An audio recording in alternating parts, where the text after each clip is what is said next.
What's going on, guys? This is your boy Azam with Investofy, and in today's video, I'm going to go over the crash that's happening in crypto markets, especially with the Bitcoin price right now. So let's get right into it. First off, you know that this is not financial advice. Seriously, it's not. So this is just analysis, and I hope that you enjoy it. So Bitcoin, as we can see right now, has just dropped to like $19,000 from its all-time high of 69,000. So it is crazy with the massive drop that we're seeing in Bitcoin, but this is what's expected of crypto, right? You would have these huge times of, volatility, and crypto can drop 70, 80% and then come back.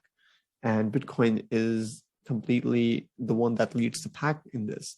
So my personal analysis is that previously we saw this high of 13,880, and that was broken out here at this point. And this was in October of 2020. And then we just saw this shot up. So this is the next support level, in my opinion. And I expect that the price is probably going to drop around $14,000 to $13,000, maybe even lower, might even go down to as low as 7,000. So think about that this is the range to be looking into, to be buying, in my opinion.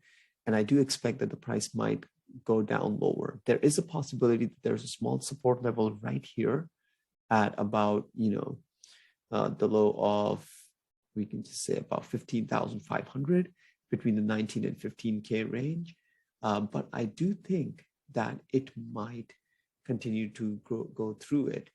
And that's something, again, to look for, because it's already gone to 17,000. So that's one thing. The second thing I want to talk to you guys about is the fear and greed index. And what we're seeing is that there is a lot of fear in the markets. You have the inflation, you have, rising prices, interest rates are hiking. It's just crazy everywhere in the world. Quite similar to what was happening in 2008. You're even seeing companies go into hiring freeze. And, crypto is getting crashed. Growth stocks, NASDAQ stocks are crashing.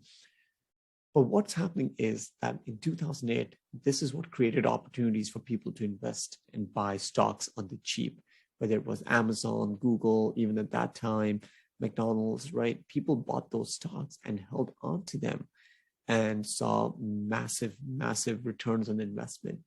And there are people that believe that Bitcoin is one day going to be $1 million, right? Once the Lightning Network goes into place, once you have faster remittances, settlements of payments, that's the belief, right? So thinking from that point of view, I think if you're a believer in the technology, if you're a believer in the remittances and how the system works with Bitcoin, then you can expect that. If it's gotten to $69,000, that's potential that this stock can easily go back up 2x, 3x, right? It can go back at that level and then break through it to $100,000. Might not happen tomorrow, might not happen in a year, might not happen in a couple of years, but it's possible, right? So if you have that mindset, then look into Bitcoin as an investment. The second thing that is kind of exciting is what's happening on Bitfinex. The Bitcoin longs on Bitfinex. And this is what you're seeing is over $2.6 billion worth of buying of Bitcoin is happening at the moment, because people just anticipate, this hasn't happened before, that there are so many people willing to buy on the Bitfinex exchange. So this is an exciting time as well. So look at the data, look at what you really understand, having a contrarian mindset that, hey, when there is fear in the markets, this is a sale, this is an opportunity to invest and buy the dip. And I hope that this video helps you guys kind of look into it and be excited about, there is a long-term opportunity. Every investment that I talk about, I'm always talking about within years. I've never seen something give me a short-term return. Sometimes the stocks have risen that much, sure, in the short run, but it was always purchased with the long-term in mind. So I hope that this happens in crypto as well, for you in Bitcoin as well. And check this out and let me know what you think. Thank you so much once more. Have a great day, guys. Take care. Goodbye.